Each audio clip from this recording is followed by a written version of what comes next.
Yeah, of course ni siku nyingine na uzima ni kitu cha msingi sana. Unajua kama umeamka ukiwa mzima ni jambo la kumrudishia Mungu utukufu. Yaani ni neno langu ambalo napenda kila siku lio la kwanza kuliko vitu vyote. Kuna watu ambao wana pesa nyingi sasa hivi walizitafuta, wamezihifadhi, si ndio?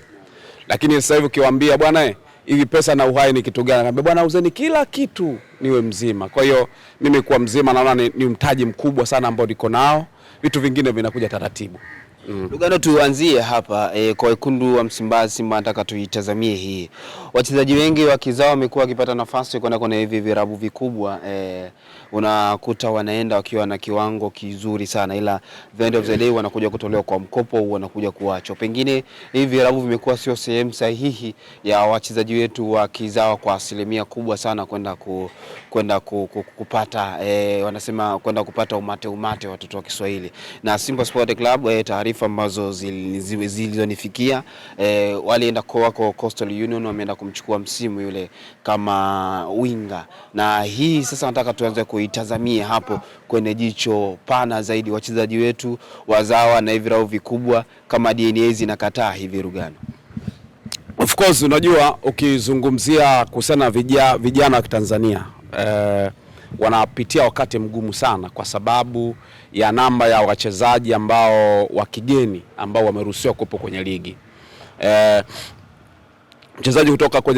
Mchezaji ambaye kashaini kwenye timu zingine hizo akiingia ndani ya Simba na Yanga lazima kutane na kila sehemu kuna mchezaji wa kigeni kwa sababu ya muscles zao za kifedha, sababu ya ushindani na mchezaji ambaye hata Simba Yanga wanaenda kuwachukua huko, wanachukua watu ambao uwezo wao ni mkubwa sana. Kwa inatakiwa akitoka huko akiingia kwenye timu hizi lazima awe na ubora zaidi. Kuna changamoto moja ambazo huwa anakutana nazo hawa wachezaji. Unatoka timu za chini unaingia kwenye timu kubwa za Simba na Yanga ambazo vijana wengi ndoto zao. Wanakutana changamoto moja. Licha ya kwamba wanakuwa na uwezo mzuri wa kucheza, lakini kwa sababu wachezaji wa kigeni wanakuwa wamesajiliwa kwa pesa kubwa, kuna msukumo ambao unalazimishwa na mazingira ya viongozi ambao wako kwenye hizo timu kuwalazimisha kwanza wale wachezaji wa kigeni wacheze. Unajua sisi tuna kitu kimoja. Hata mashabiki wetu wa Tanzania huwa tunataka kuquestion pale mchezaji wa kigeni hajacheza. Na hatu question kwamba tuna vijana wetu bora wa Kitanzania. Tuna question wachezaji wa kigeni tukisema kwamba kwa nini achezi? Atuangalie kwamba anayecheza upande wake huyu ka improve kuliko au ana ubora mkubwa kuliko mchezaji huyu.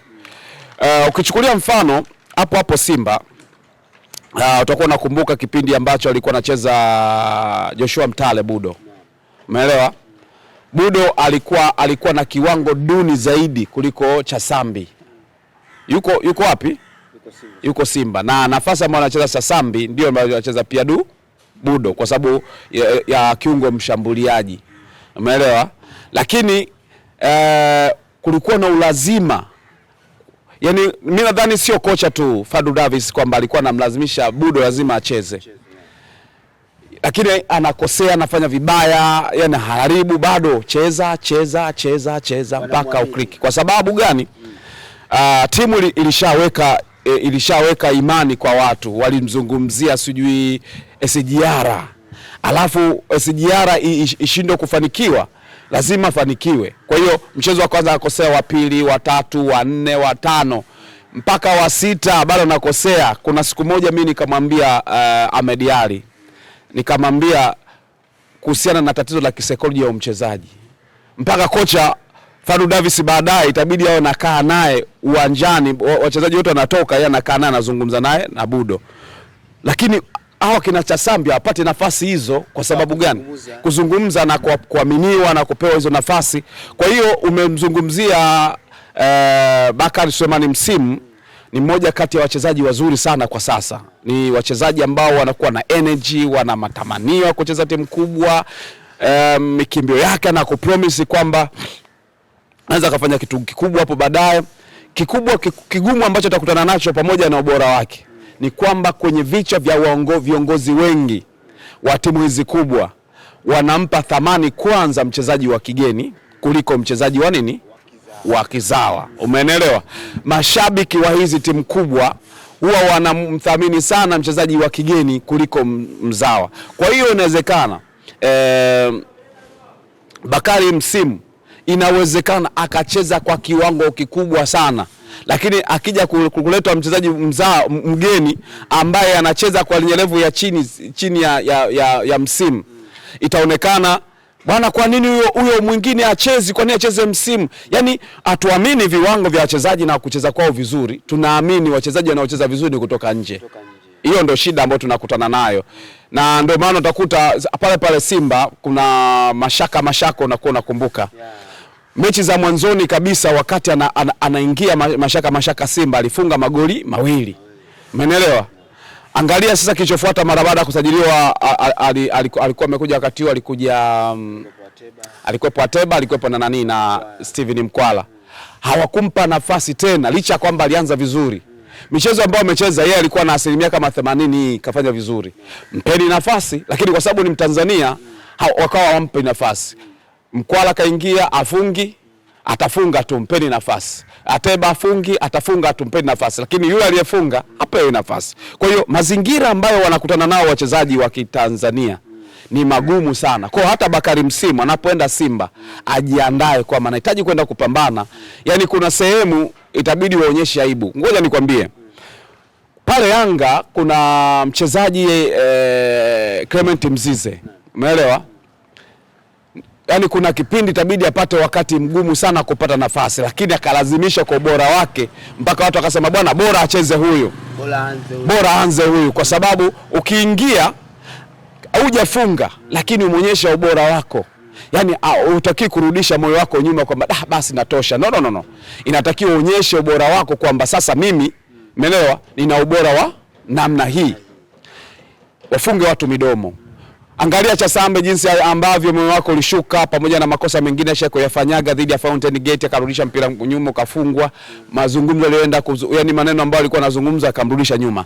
Kwa hiyo pressure ambazo wachezaji hao wanakutana nazo kutoka kwenye timu hizi ndogo na kuingia timu kubwa, unategemea kwamba nikitoka huko bora niokuwa nao nitaenda kupata namba. Kwa sababu hata Chasambe wakati anatoka Mtibwa alikuwa bora.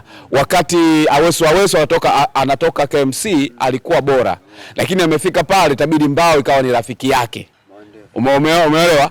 Barua wakati anatoka Tanzania Prison alikuwa wa moto. Lakini mwisho siku itabidi ende kazikalie Mbao. Kwa kuna vitu viwili, kwanza mchezaji mwenyewe itabidi kulazimisha yani mpaka watu waone aibu kwamba huyu jamaa mbona akiingia anafanya vizuri zaidi ya huyu. Sasa kwa nini tumweke huyu? Umeelewa? Ukimwangalia hapa tunamuona Libase Geye kwenye nafasi yake. Akipata nafasi tunamuona Anset Aura akipata nafasi kwenye nafasi zake. Tunamuona pia Elie Mpanzu Kibisawala kwenye nafasi yake. Na wachezaji wengine. Lakini wale ni binadamu. Kuna siku mbaya kazini. Siku mbaya kazini ukiitumia wewe ndipo ambapo unaweza ukapata nafasi ya kuaminiwa. Na tegemea tu kwa yani hawezi kuwa na siku nzuri kazini. Either wameugua, hawezi kuwepo uwanjani, ana majeraha, inawezekana siku hiyo ameingia uwanjani hajacheza vizuri, mwalimu akasema hebu kajaribu wewe. Hapo ndipo ambapo anatakiwa kwenda kuonyesha nini ambacho unatakiwa kukifanya. Unaweza kama labda anakuwa na kadi pia, unaweza kwenda kufanya hicho kitu. Kwa hiyo siku mbaya kazini ya mwenzio ifanye kuwa siku nzuri kwako. Kuna mtu anaitwa Larry King, alikuwa mtangazaji Amerika huko. Sawa, kuna media huko Amerika, shakuwa mtangazaji. Huyu alikuwa mfagiaji tu. Siku anafagia anakuta wale watangazaji hawajafika kwenye kipindi. Umeelewa? Na yeye wakati yuko pale kila siku alikuwa anasoma mazingira kwamba Fede inapandishwa hii, ukianza kuongea unaongea hivi, kwa anatamani kwamba lakini sijasoma na kwaje. Kumbe kuna kachansi kadogo ka wewe kuonyesha uwezo wako.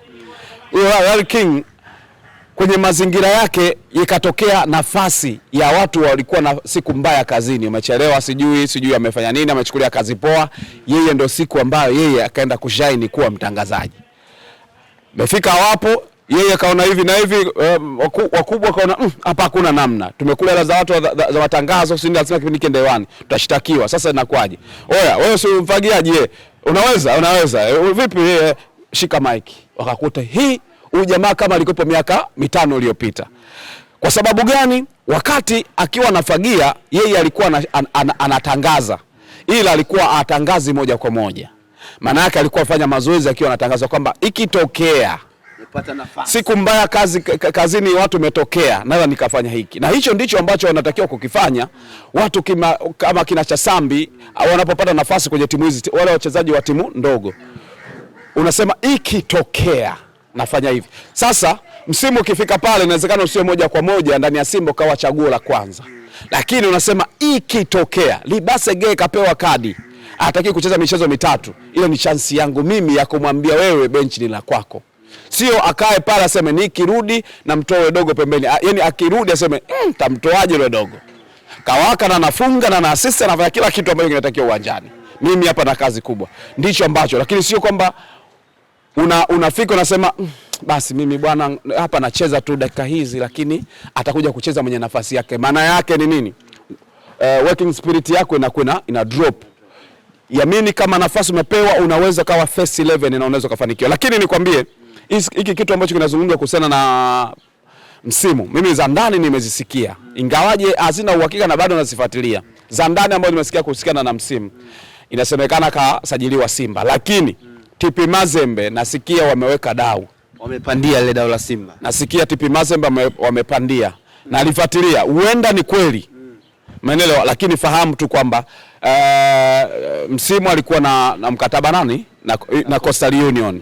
Kwa hiyo itakiwa wakamilishe kila kitu Simba ili ahamie Coastal Union. Maendeleo, kama Simba amedelay na hizi tatesi ambazo nazungumzwa na TP Mazembe, na TP Mazembe ambayo inajiform sasa hivi, inajireform. Maendeleo, inawezekana wakashinda hivi vita TP Mazembe, kwa sababu msimu pia anaweza katazama kwa manaenda nje. TP Mazembe timu kubwa, inaweza kawa hivi na hivi.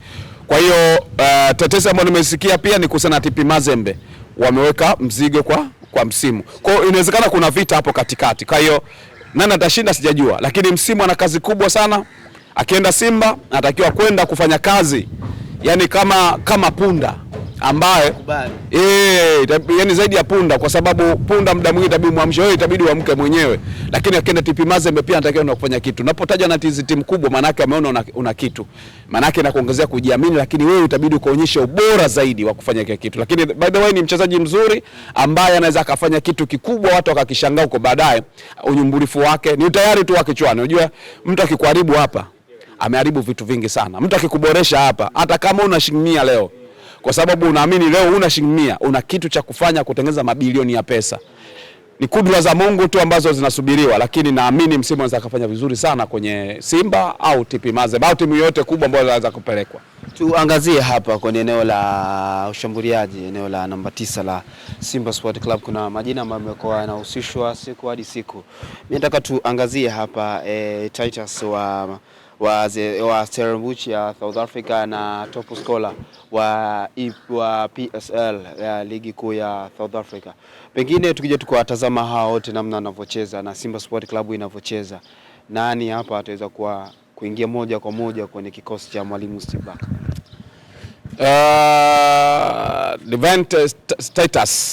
Titus. Mimi kwangu kwa Simba nimemfuatilia kwa uchache sana. Baada ya tetesi hizi kuwepo za kwamba anaweza kujiunga na wekundu wa Msimbazi Simba, Titus sio mchezaji wa kucheza Simba. Sio mchezaji wa kucheza Simba, Titus. Kwa nini? Ukiangalia profile yake kwanza, michezo 119 kichezea Stellenbosch.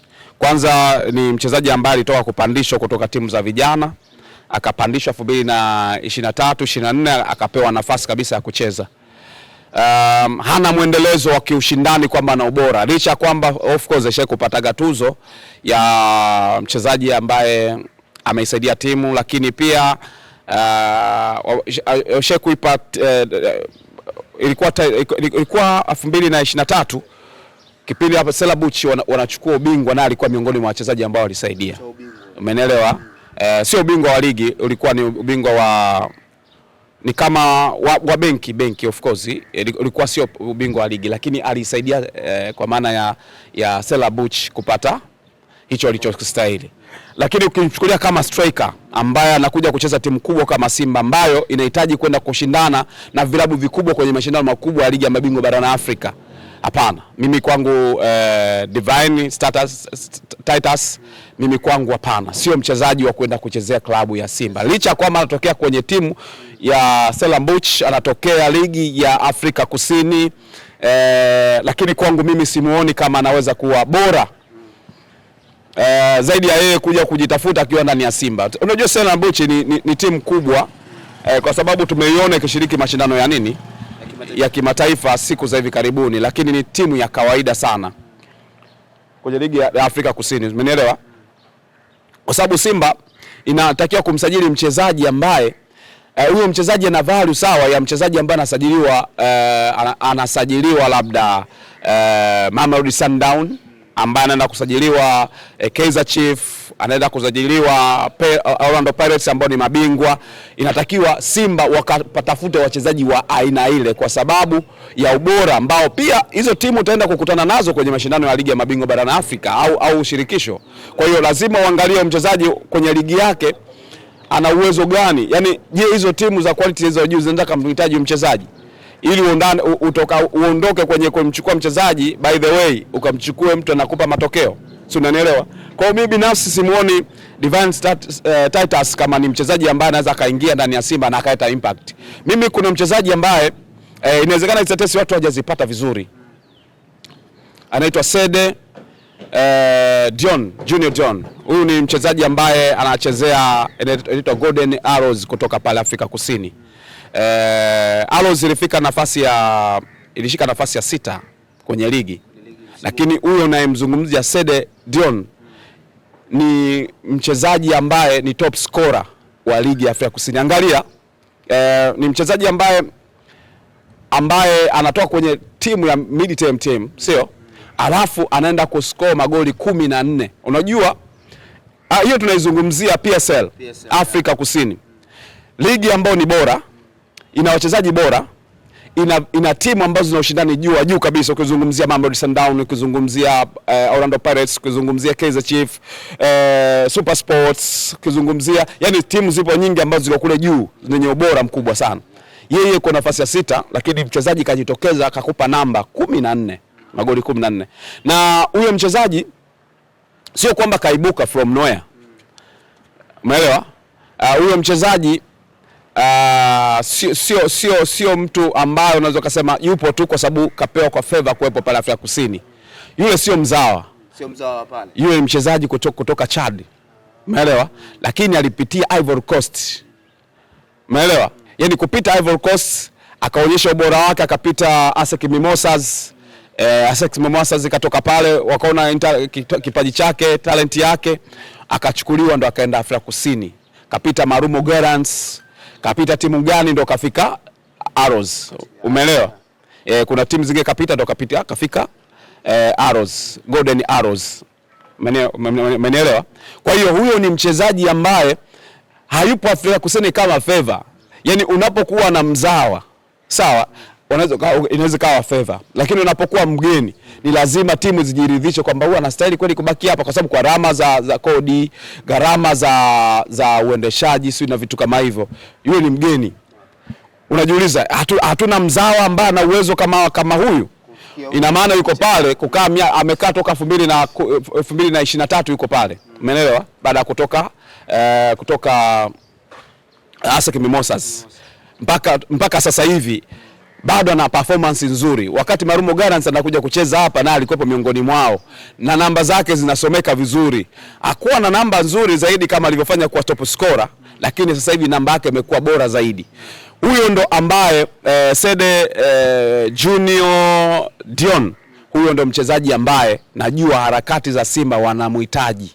Na hiyo ni kwa sababu ya kocha mwenyewe kumfuatilia, lakini hata viongozi walivyomuona ni top scorer wanazidi kumfuatilia. Huyu kwamba sio, unajua kuna vigezo fulani hivyo watu wanaangalia. Huyu sio raia wa Afrika Kusini. Manake ajenda pale kwa ajili ya favor. Ana uwezo wake. Uwezo ndio umempeleka pale. Uwezo ndio umempeleka pale. Amekaa muda gani? Amekuwa top scorer. Anatoka timu ya kawaida. Manake angekuwa kwenye timu bora zaidi, ingekuwa na wachezaji ambao wangemsaidia kumpa majukumu sana. Kwa hiyo mimi Simba endapo kama tetesi ambazo zinazungumzwa. Unajua kipindi hiki ni kipindi cha tetesi. Zipo tetesi ambazo zitaiva na zingine hazitaiva. Sasa ugumu wa yule mchezaji kumpata Sede Dion au Sede Junior Dion, kumpata mchezaji yule inatakiwa Simba waweke fedha kweli kweli, kwa sababu kaonyesha value yake. Dunia ya mpira wa miguu, mchezaji anapokuwa na namba sawa, haijalishi umefunga magoli ya aina gani, lakini ile namba tu ni value. Umeelewa? Kwa hiyo Sede Junior kashaweka value yake ambayo kaweka pale magoli 14, top scorer wa ligi ya Afrika Kusini ndani ya klabu ya Simba, tayari anakupa kwamba nikitua kwenye ligi ya Tanzania ambayo sio ligi kubwa zaidi kuliko, haina ushindani sana kama Afrika Kusini, yule anakupa promise ya kufanya kitu kikubwa sana. Kwa hiyo nini cha kufanya? Ni Simba wenyewe kutulia, wasije kaingizwa mkenge. Cha kwanza hawa makocha, watu hawajui mitego ya makocha. Makocha unajua wanatengeneza maisha yao pale ambapo watakuwa hawana timu. Kuna watu wanatengeneza kwamba kuna kitu atakuwa na maisha yao yanaendelea. Kuna kipindi makocha anaweza kumleta mchezaji mzuri, sawa, lakini wana makubaliano yao before huyo mchezaji hajafika. Bwana, mimi nitakuita kwenye timu yangu. Lakini kumbuka tuna maisha ambayo sisi makocha tunataka kufukuzwa, lazima niwe na chango ambacho na kinaingia. Lakini wewe ni sehemu ya familia yangu. Kwa hiyo mchezaji yule atapokuwa anacheza, kwa sababu kocha wakati wote anakafukuzwa, lakini mchezaji atabaki. Wakati kocha amefukuzwa huko nyumbani, inawezekana kuna kiasilimia fulani, bwana kocha bwana imeingia huko, kwa sababu unajua akipata timu nyingine wewe ukihitaji timu atakuita tena. Kwa hiyo hata makocha hao wanatengeneza mazingira hayo. Kwa hiyo unaweza ukashangaa huyu